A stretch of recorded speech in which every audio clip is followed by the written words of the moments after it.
بسم اللہ الرحمن الرحیم۔ شروع اللہ کے پاک نام سے جو بڑا مہربان نہایت رحم والا ہے۔ دوستو، آپ اس وقت موجود ہیں اردو میڈیکلز پر۔ دوستو، جیسا کہ آپ سب جانتے ہیں، شہاب بھائی واگا بارڈر کے قریب ایک سکول میں قیام پذیر ہیں اور وہ ابھی سفر نہیں کر رہے بلکہ ویزے کا انتظام کر رہے ہیں جنہیں پاکستان کی جانب سے بس ملنے والا ہے۔ آپ سب سے گزارش ہے کہ آپ سب دعا کیجئے کہ شہاب بھائی کو پاکستان میں انٹر ہونے کا ویزا جلد سے جلد مل جائے۔ سب مسلمان کامنٹ سیکشن میں آمین ضرور لکھیے گا۔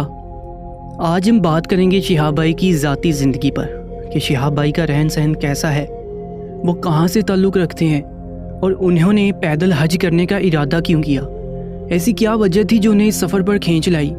ایسے بہت سے سوالات اور ان کے جوابات کے ساتھ ہم حاضر ہوئے ہیں، لیکن اس سے پہلے یہ جان لیں کہ شہاب بھائی کتنے عرصے سے سفر نہیں کر رہے اور سکول میں وہ کس طرح کی زندگی گزار رہے ہیں۔ شہاب بھائی کو سفر کرتے 4 سے 5 ماہ کا عرصہ ہو گیا ہے اور تقریباً 1 ماہ سے انہوں نے اپنا سفر بند کیا ہوا ہے۔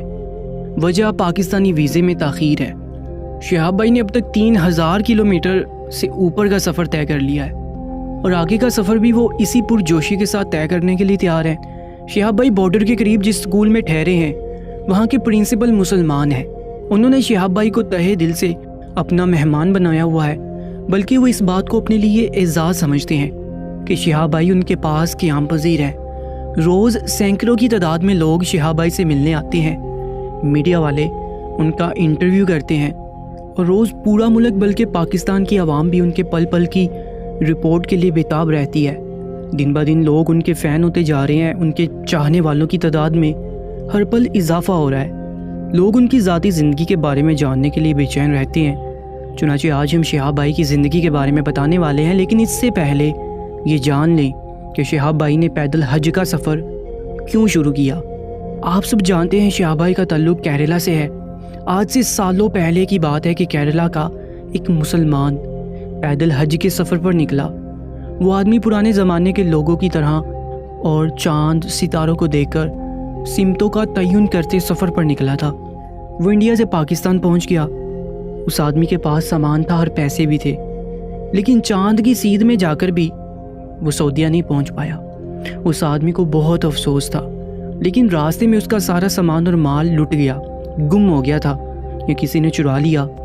پھر وہ آدمی واپس انڈیا آ گیا اور پیدل حج پر جانے کا ارادہ ترک کر دیا، اور پھر کچھ وقت کے بعد وہ ہوائی سفر کر کے حج کرنے گیا۔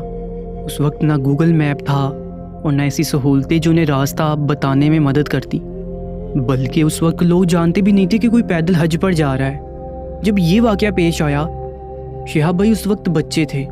پھر جیسے جیسے وہ بڑے ہوتے گئے، عاشق رسول صلی اللہ علیہ وآلہ وسلم بنتے گئے، انہیں اللہ اور اس کے رسول صلی اللہ علیہ وآلہ وسلم سے عشق ہو گیا۔ وہ نعتیں پڑھنے لگے، اسلامی شعر لکھنے لگے اور اللہ کی حمد و ثنا میں مصروف ہو گئے۔ یہ شوق بچپن سے تھا اور وقت کے ساتھ ساتھ پختہ ہوتا گیا۔ انہیں اسلامی شاعری کرنا بہت پسند تھا۔ پھر جب وہ جوان ہوئے تو انہوں نے سوچا کہ کیوں نہ میں بھی پیدل حج پر جاؤں۔ اللہ کو بہت پسند ہے وہ لوگ جو دھول مٹی سے اٹے پاؤں لیے اس کے گھر حاضری دیتے ہیں۔ چنانچہ شہاب بھائی نے ارادہ کیا اور اس ارادے پر عمل کرنے کے لیے ہاتھ پاؤں مارنا شروع کر دیے۔ شہاب بھائی نے اپنے گھر والوں کو اپنے ارادے کا بتایا اور انہوں نے خوشی خوشی شہاب بھائی کو اجازت دے دی۔ اس کے بعد شہاب بھائی نے اللہ کا نام لیتے ہوئے ملکی اداروں سے اس بات کی اجازت لینا شروع کر دی کہ انہوں نے پیدل حج کرنا ہے، چنانچہ کوئی بھی ریاست انہیں نہ روکے۔ اس کے لیے انہوں نے باقاعدہ تحریری شکل میں تمام ریاستوں کی اجازت لی۔ جس ریاست سے انہوں نے گزرنا تھا انہیں اس کام میں تقریباً 8-10 ماہ لگے، پر انہوں نے ہمت نہیں ہاری اور ہر اس جگہ گئے جہاں انہیں بھیجا گیا۔ وہ کیرلا سے دلی اور ممبئی تک گئے، بالآخر انہیں اجازت مل لی گئی۔ شہاب بھائی نے پیدل سفر شروع کرنے سے پہلے کوئی بھی خاص تیاری نہیں کی تھی، اور یہ سوچ کر انہوں نے پیدل سفر کرنا ہے تو اس کے لیے انہوں نے خاص پریکٹس نہیں کی۔ البتہ جب وہ اجازت لینے کسی بڑے شہر جاتے تھے تو کیرلا سے ٹرین میں سفر کرتے تھے اور متعلقہ شہر میں پہنچ کر پھر پورے شہر میں پیدل گھومتے۔ انہیں ایک ہی شہر جس ادارے میں بھیجا جاتا وہ خوشی خوشی پیدل جاتے تھے، اسی لیے انہیں تقریباً 8-10 ماہ کا عرصہ لگ گیا اور اسی سے ان کی پریکٹس بھی ہوگی۔ اس کے بعد شہاب بھائی نے پیدل سفر کرنے کے لیے کوئی خاص خوراک کا پلان نہیں لیا۔ وہ اپنی عام روٹین میں وہی روٹین والی چیزیں کھاتے ہیں، اور سفر کے دوران بھی وہی کھانا کھایا۔ شہاب بھائی کو کھانے میں مٹن یعنی بکرے کا گوشت بہت پسند ہے اور وہ روزانہ یہ لازمی کھاتے ہیں۔ جیسا کہ آپ سب جانتے ہیں مٹن بہت طاقتور غذا ہے اور یہ غذائیت سے بھرپور ہے، اسی لیے شہاب بھائی ماشاءاللہ سے اتنے فٹ ہیں اور انہیں کبھی کوئی صحت کا مسئلہ دوران سفر پیش نہیں آیا۔ لیکن شہاب بھائی نے اپنے انٹرویو میں بتایا کہ وہ پہلے مٹن کھاتے تھے، لیکن جب سے انہوں نے اپنا سفر جاری رکھا ہے تو صرف ان کا جو مائنڈ سیٹ ہے وہ صرف اسی پاک جگہ پر ہے کہ انہوں نے مدینہ جانا ہے۔ اگر انہیں کچھ پرواہ نہیں ہے کہ وہ کھانا کھاتے بھی ہیں یا نہیں، لیکن ان کے ذہن میں صرف ایک ہی بات چل رہی ہوتی ہے کہ انہوں نے آج کا ٹارگیٹ، جتنے کلومیٹر کا انہوں نے ٹارگیٹ بنایا ہوا ہے وہ ٹارگیٹ انہوں نے پورا کرنا ہے۔ یہاں آپ کو ایک حیران کن بات بتاتا ہوں کہ اکثر لوگ جب 1 گھنٹے کا پیدل سفر کر لیں یا اس سے کچھ زیادہ تو وہ بری طرح تھک جاتے ہیں، ان کے پاؤں درد کرتے ہیں اور اکثر بری طرح سوج جاتے ہیں، جبکہ ماشاءاللہ شہاب بھائی نے 3500 کلومیٹر کا پیدل سفر طے کیا ہے اور اللہ کے فضل و کرم سے انہیں کبھی اس تکلیف کا سامنا نہیں کرنا پڑا۔ دن رات پیدل سفر کرنے کے باوجود نہ تو کبھی ان کے پاؤں میں درد ہوا، نہ ہی وہ سوجن کا شکار ہوئے۔ ایسے معجزے تبھی ہوتے ہیں جب انسان درست راستے پر چلتا ہے، جب انسان اللہ سے لو لگا لیتا ہے اور ان کی جانب سفر کرتا ہے تو اللہ انسان کا سفر آسان کر دیتا ہے، اللہ اسے تکلیفوں سے بچا لیتا ہے۔ ایسے لوگوں کو اللہ اپنا بنا لیتا ہے جو بات بات پر، اپنی ہر سانس پر اللہ کا شکر ادا کرتے ہیں۔ یہ تو تھی شہاب بھائی کے اب تک کی سفر کی داستان۔ اب ہم بتاتے ہیں شہاب بھائی کی ذاتی زندگی کیسی ہے۔ وہ ڈاکٹر ہیں یا انجینئر ہیں یا وہ کوئی اور جاب کرتے ہیں؟ تو دوستو ہم آپ کو بتاتے چلیں شہاب بھائی شادی شدہ ہے اور شہاب بھائی نے اپنے منہ سے اس بات کا اقرار کیا ہے کہ ان کی ہمسفر ماشاءاللہ بہت نیک اور اچھی ہے اور شہاب بھائی کو ہر معاملے میں سپورٹ کرتی ہے۔ انہوں نے شہاب بھائی کو پیدل حج پر جانے کی اجازت بھی دے دی تھی۔ اب آتے ہیں اس بات کی طرف کہ شہاب بھائی پیشے کے لحاظ سے کون ہے۔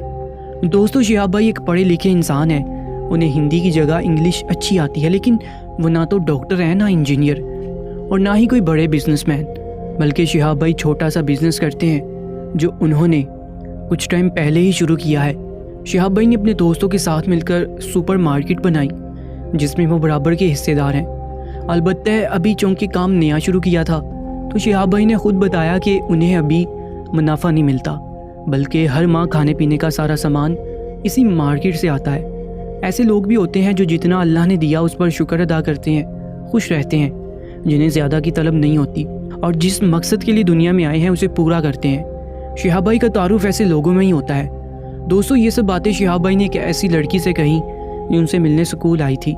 یہ ایسی لڑکی تھی جو بہت خوبصورت تھی اور بہت نیک تھی، اس کے پاس دنیا کی ہر آسائش تھی، لیکن صحت، ہاں اس کے پاس صحت نہیں تھی۔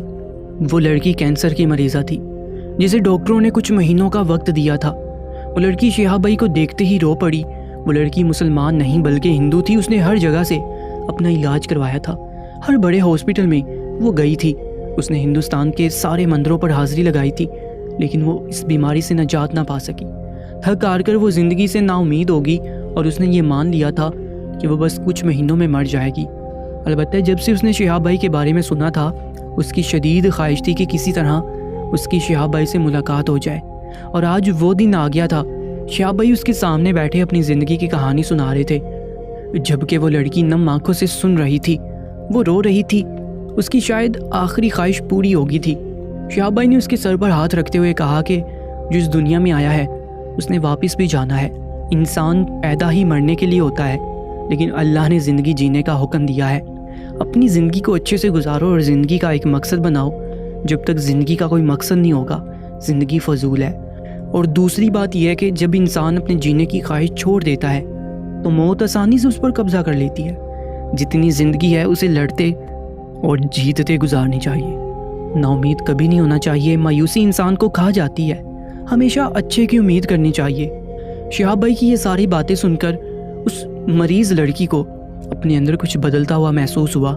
لڑکی نے شہاب بھائی سے کہا کہ میں نے موت کو بہت قریب سے دیکھا ہے اور میں جان گئی ہوں کہ اللہ صرف ایک ہی ہے، اس کا کوئی شریک نہیں۔ اور لڑکی نے خواہش ظاہر کی کہ میں مرنے سے پہلے مسلمان ہونا چاہتی ہوں اور میں جتنی میری زندگی بچی ہے اسے خوشی خوشی گزارنا چاہتی ہوں۔ لڑکی کی بات سن کر شہاب بھائی مسکرا دیے۔ اس کے بعد لڑکی نے شہاب بھائی کے ہاتھ پر اسلام قبول کیا اور شہاب بھائی سے وعدہ کیا وہ اب جینے کی امید نہیں چھوڑے گی۔ اس کے بعد شہاب بھائی نے اس لڑکی کے لیے دعا کی، اسے نصیحت کی کہ قرآن کی تلاوت کرو زیادہ سے زیادہ۔ اس کے بعد شہاب بھائی نے اس لڑکی کے لیے دعا کی، اسے نصیحت کی کہ قرآن پاک کی تلاوت زیادہ سے زیادہ سننا، خاص طور پر سورہ رحمان کی، کیونکہ اس سے کینسر کے سیلز ختم ہوتے ہیں۔ یہ بات سن کر وہ لڑکی چلی گئی۔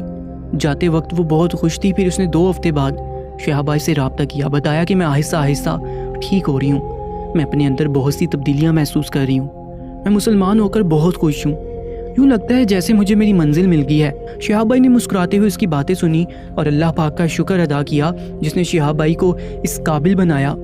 اگر غور کیا جائے تو شہاب بھائی سنت نبوی صلی اللہ علیہ وآلہ وسلم پر عمل کر کے ہمارے لیے وہی نمونہ قائم کر رہے ہیں جو آج کے دور میں ہم جیسوں کو جینے کی راہ دکھاتا ہے، جو نئی امید جگاتا ہے۔ اس کے ساتھ ہی ہم سب شہاب بھائی کے لیے دعا گو ہیں کہ اللہ انہیں ان کی منزل تک پہنچائے۔ آمین ضرور لکھیے گا، اور ایسی ہی اپڈیٹس کے لیے ہمارے چینل کو سبسکرائب کر لیجیے گا۔ اپنا بہت زیادہ خیال رکھا کریں۔ اللہ نگہبان۔